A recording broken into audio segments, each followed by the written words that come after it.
Ladies and gentlemen, Erik Voss is back, new Rockstars. Here we go, we're going to leave a like. He's here with his episode 3 breakdown. It came out literally less than a minute ago. I was just waiting. Here we go. I've been waiting for this because I was wondering when we were watching the episode, like there's not a lot of hidden things in the background of this episode. So I don't know if Erik Voss is going to have like a different kind of breakdown this time. Maybe there is a lot of hidden stuff that's hidden, so maybe I just didn't notice it. Anyways, Loki episode 3 breakdown by Erik Voss. Here we go. This was a huge episode.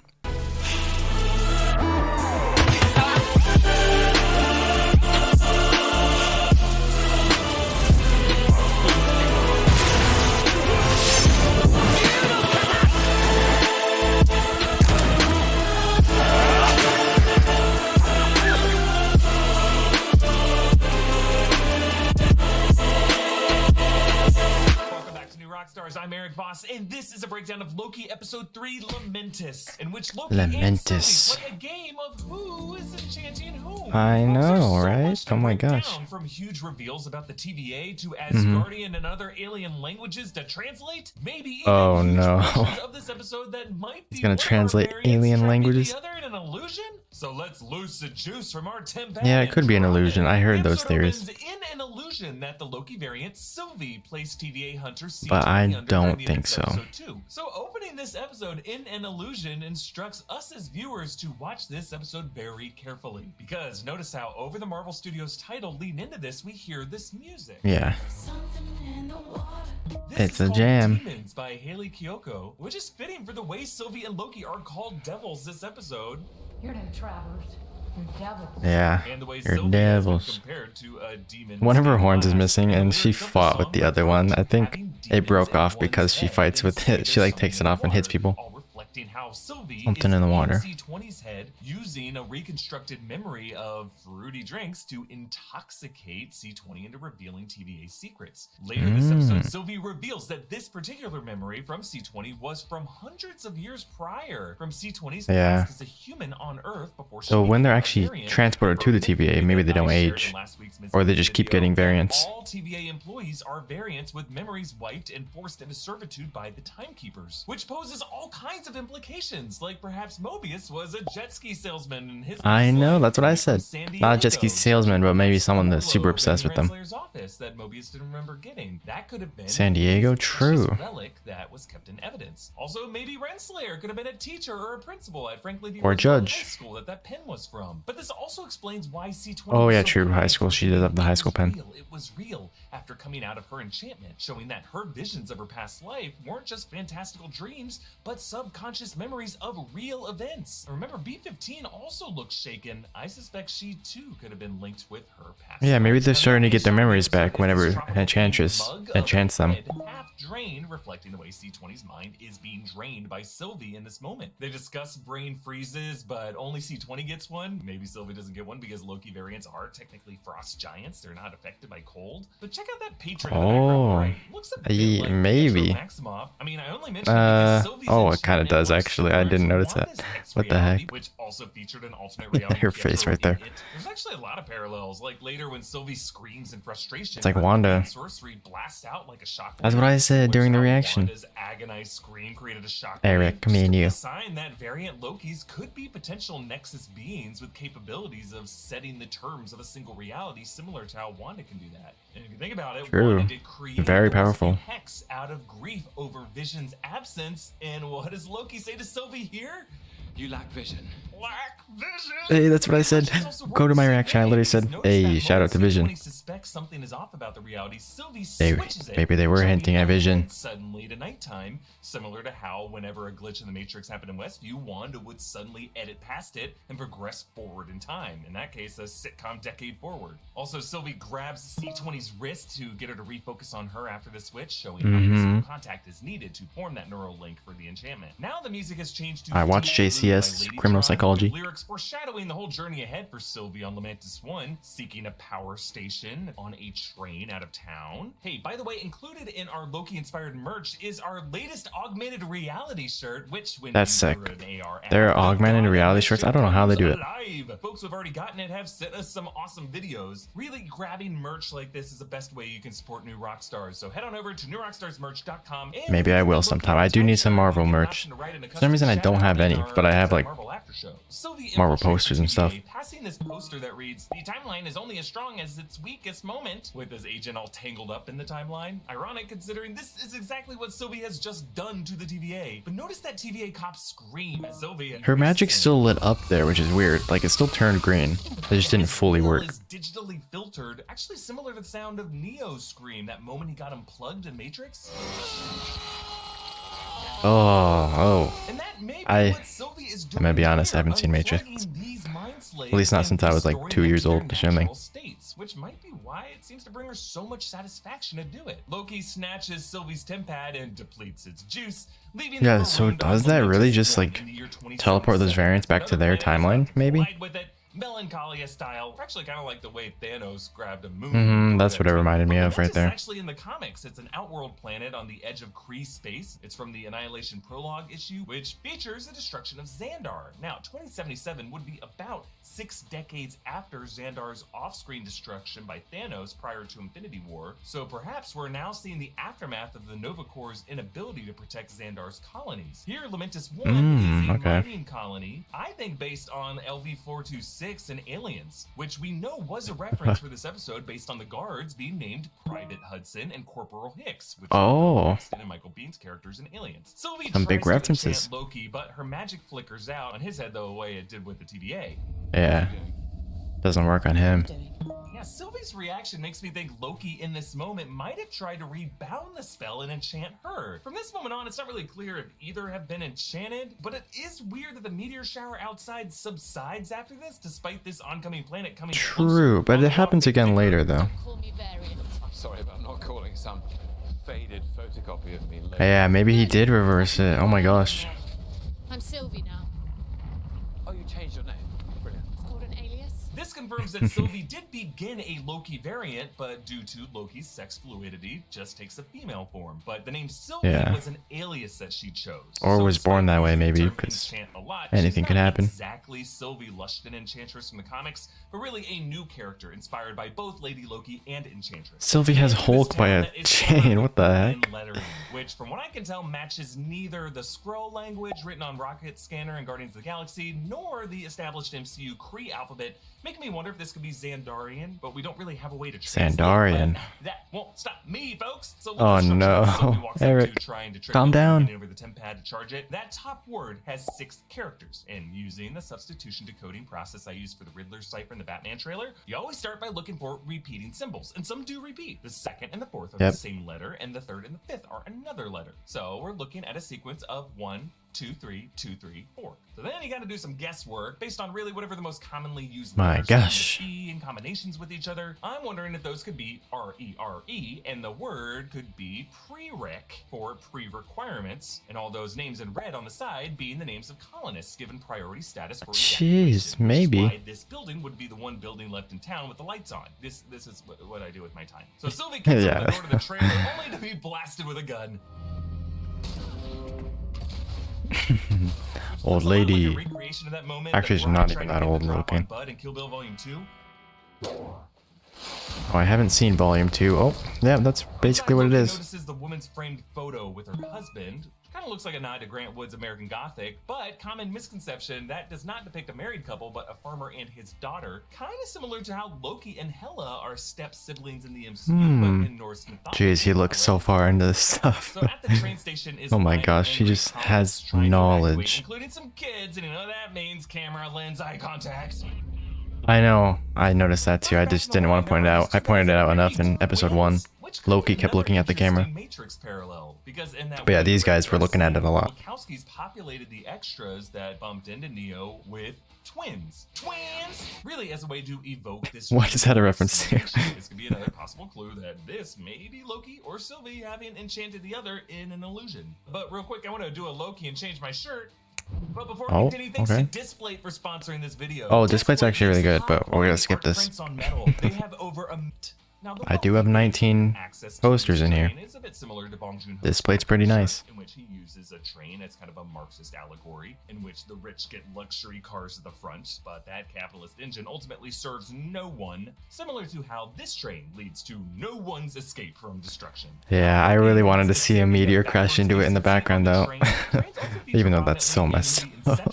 Where in the opening sequence, Nash and Arthur sit in a train car backwards, facing the mark, Saito, who was actually trapped in their false reality. I mean, I just find it interesting that they called attention to the seating like this, and after some indeterminate amount of time, Sylvie wakes up confused. Yeah, that was facing weird. the Like, opposite direction. she gained trust for him, After or Loki something's asked her happening weird, earlier, like an enchantment. 12 hours or so. and now Sylvie refers to her memory as... I'm guessing after their long conversation, they gained trust. Sylvie learned earlier than Loki did in her timeline that she was adopted and had to teach herself magic, make me think that her mother figure from her timeline might not have been Frigga. On one event report that Loki read in episode 2, the name Sylvie Laufey-Daughter appeared, the surname being instead of Laufey's son of Laufey, daughter of Laufey-Daughter. Perhaps Sylvie's maternal figure could have been Hela, who in her timeline might Oh. have been Odin in that battle Or against just the a... Frost Giants, in which I'm Hela just was also still thinking it's just a... and that Hela could born have a girl. taken on Sylvie, maybe even given her that sword before Hela was banished by Odin. Sylvie also reveals having a lover. Managed to maintain quite a serious long-distance relationship with a postman. Postman. He's gonna make a reference to WandaVision, I already know. She could be referring to Stan Lee, who did appear as a FedEx Oh. driver in Civil War, and then Oh, yeah, talked about Tony that in Stank. Watchers and Guardians Volume 2. How did he But get up also there? Cameoed in the 2005 Fantastic Four film as a mailman. Some are also saying it could be that delivery driver. Yeah, in that guy. Westview. But Postman reminds me of I the know. song Nick Fury used to inspire the name Captain Marvel. Marvel sounds a lot better, you know, like the Marvelettes. Wait, oh yes, wait a minute, Mr. Postman. Oh. Fury would be Maybe. interesting pairing for Sylvie, but why not the person who ended up taking that name, Carol Danvers? Because Loki reveals himself as bisexual. A bit of both. I suspect the same as you. Which, by the way, people, oh my gosh, people called me biphobic for some reason in the comments for not putting that scene in. I didn't even remember the scene when I was editing. I edit by going to the spikes of audio of where I'm talking, and I just cut out until I talk. So I cut out all the in between. I didn't talk at that part. I must have just not talked at that part. Like, I could add it in right now. I could add in my reaction to that part. But it was just like a, I don't know, blank stare. I already accept everyone for who they are. It's not like I'm like, whoa, surprised. I thought he was already like confirmed LGBT, gender fluid. We saw it in episode 1. So people call me biphobic for not putting that scene in. I just didn't have a reaction to it. You can watch the normies, watch Blind Wave. They also had no reaction to it. They talk about it at the end. They're like, yeah, that's not new. And their breakdown afterwards, they're just like, yeah, that's not very new. We already knew he was LGBT. So it's like, I mean, sorry I didn't have a big reaction, but I already accept everyone for who they are. So it's not like I'm surprised these days. It's just like, I don't know. I just accept them anyways. So if you want to see a big reaction to it, Real Rejects have a big reaction to it. But I just already thought he was confirmed by, like, since episode 1. But I guess he wasn't, so sorry about that. But yeah, I'm definitely not biphobic at all. I literally know, like, I think over 90% of the people I know are bisexual. Carol would have been a superpowered galaxy hopper whose whereabouts were unknown from 1995 to 2018. So Sylvie wakes up to True. Loki singing. Now, according to the captions, this is an Asgardian, making this the first time Yeah. we've heard Asgardian as a language. That in the was MCU. crazy. It No, sounded really it's good, though. Norwegian. His lyrics Yeah, I did hear about that on translate Twitter. It is to, "Stormy Norwegian. Black mountains, I wander alone. Over the iceberg, I pull myself forth. In the apple garden stands the maiden fair, and I sing, when will you come home? Loki, drunk, Ah, calls very back nice. Thor's move in the first Thor. Oh yeah, Another. that was great. That was really Sylvie great. that he's not drunk, just full, which is another in-joke, because in Norwegian, to be full means to be drunk. Oh. Loki gives an answer for their chat. That's about good. love. I knew he was drunk. Is a dagger. But ultimately, when You know, I thought this was pretty good though. Pretty good metaphor, even though Sylvie hates it. It isn't real. Recalling the famous soliloquy in Shakespeare's Macbeth, when Macbeth hallucinates an imaginary dagger. Perhaps here, the dagger is a symbol of Loki's betrayal of Sylvie. Oh. Everything we're going through being a kind of dagger of Loki's enchantment. Now, during the brawl, notice how Sylvie uses her crown. I don't know Macbeth This is a move that that Loki well. did in Thor Ragnarok. And as Sylvie pulls her sword out of the bar, you can barely make out some writing on it. They look Oh, like no. writing runes, similar to the ones Oh, that no, are no, in Erik Voss. Stormbreaker. In this case, they're kind of hard Getting to his translate, translator but to me, goggles it looks on. like TH, and then HSU, and then maybe SUPN. I don't know. There's like a dozen different Norse rune alphabets out there. Yeah. I haven't been able to line up any of these perfectly. I like how when Loki hits the ground, That's okay, Erik. Yeah, I don't need you to. Hitting the sanctum floor after falling for 30 minutes in Ragnarok, and then he reveals the temp pad, but it is broken. Though again, perhaps what we are looking at here is just part of an illusion by Loki to manipulate Sylvie. Yeah, I don't think it's an illusion. I'm gonna pause.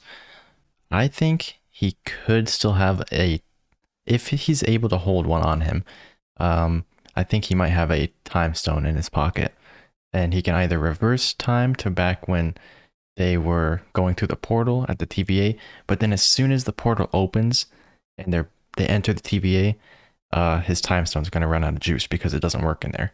So he can reverse it to that point, and then maybe the portal will be open, he's standing up top, he pulls Sylvie up.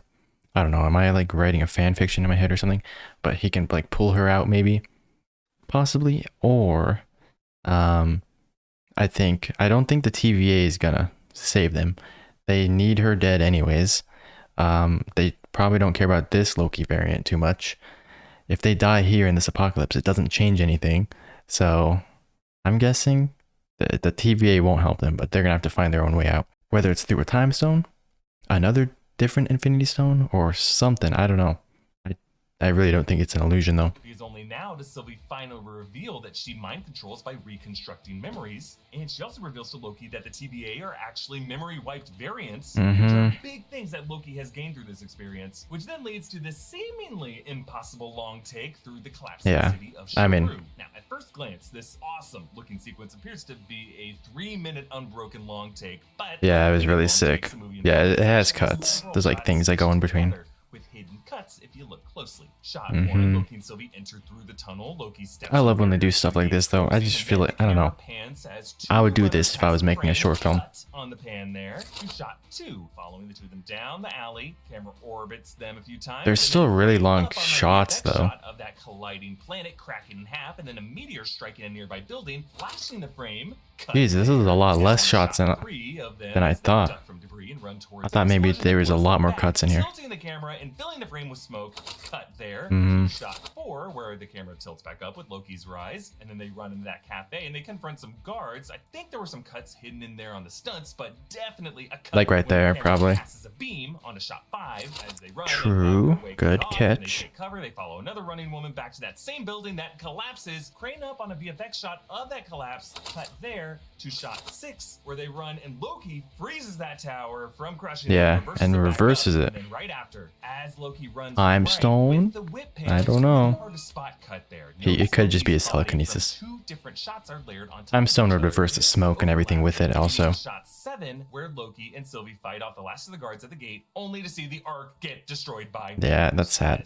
And then it just, she walks away and it ends. Notice that in their last moves, Loki and Sylvie do Most cliffhanger thing I've ever seen. on the guards, mirror images of each I know. other. Yeah, that's what I pointed out. They're like copying each other's moves. It's really cool. Tower collapse. But after Loki used telekinesis, Hey, that's what I said. Roomba, I later realized that we've also seen Yeah, Loki use telekinesis. to throw over all the Because again, the smoke would probably go back with it. Something that he can do. Also, that time stone only would have worked if Lamentis 1 in 2077 is that exact prune timeline that time stone was taken from. Oh, true. A whole bunch of branches with their bombing. I just think it would be really hard for. Yes. Okay. This is my theory. So I did say either.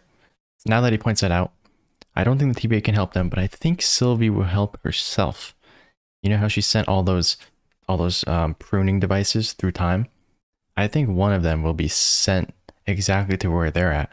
Like, what if one just appears right now? She sent one to 2077 at that exact moment in time, maybe to prune that apocalypse from happening. If she's stopping apocalypses. Anyways, if she's stopping them from happening, one of her devices will end up right in front of them right now, right before the apocalypse ends. and prune it all back to normal. Or they could take the time door, what is it called? A time gate? Or time door? It might just be a time door. But all the pruning devices are strapped with time doors to be sent to these timelines. So they could just take the time door from it and time door out of there. Is it called time door? I don't know. Sorry. So perfectly. Is that a fidget Also, I'm spinner pretty in sure there? we heard that Oh, no, time it's stone not. plunk back in the drawer. Yeah. If Loki had a functional time stone here, he would have used it in dozens of ways. Yeah, I think But Sylvie's I gonna still save believe it herself. is possible Her past that self for saving all of herself. these events, Lamentis 1, or at least part of Sylvie after waking up the train at some point, could be part of Loki's enchantment on her, designed to gain That too. Sylvie's trust to learn what he needed about the TVA so that he can turn her in and get back in their good graces. Whether or not that's the case, not being quite sure if we're under Loki's enchantment at any given moment is what makes the show so enchanting. Yeah. That sequence has been updated with photos of Like, I didn't even Sylvie think of together, that. evoking how Loki I just saw called that her on a Twitter. pure photocopy of him. Here, both are black and white photocopies, all while Bonnie Guitar's Dark Moon plays, with the lyrics paralleling the way Loki and Sylvie's scheme was cut off by a dark moon. Or it was a planet. It looked like a moon, but they called it a planet.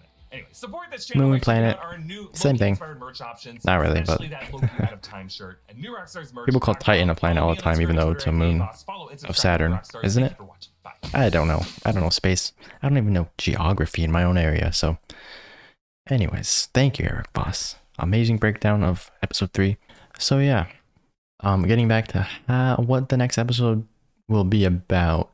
Well, first off, we know it's going to be crazy because Tom Hiddleston said it is going to be absolutely insane.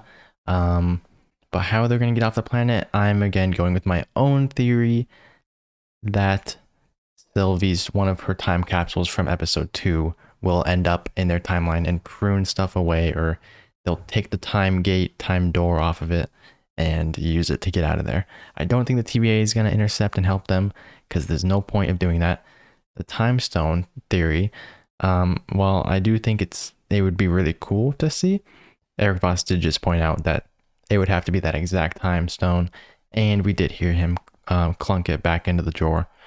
But yeah, I like my own theory of Sylvie kind of saving them. Maybe she already knew this would happen, they'd end up here, and she sent one to this exact moment. But then she wouldn't be all panicked and stuff, unless she's just putting on an act, because they are both tricksters after all. But yeah, I like my theory of them escaping right there, so I'm gonna go with that. But anyways, thank you, Erik Voss. You definitely don't need to translate the Viking or any other languages. The Nordic was good enough. Can't wait for episode 4 and Erik's breakdown on that as well, because if it's gonna be as crazy as people are saying it's gonna be, there's gonna be a lot to break down. It's gonna be like double the length of this, maybe. I don't know. But yeah, anyways, I'm gonna go ahead and upload this for you guys. Thank you again. Go follow New Rockstars on Twitter. Go subscribe to them. Go leave a like on their video, of course. And yeah, that's about it. I'll see you guys in the next video.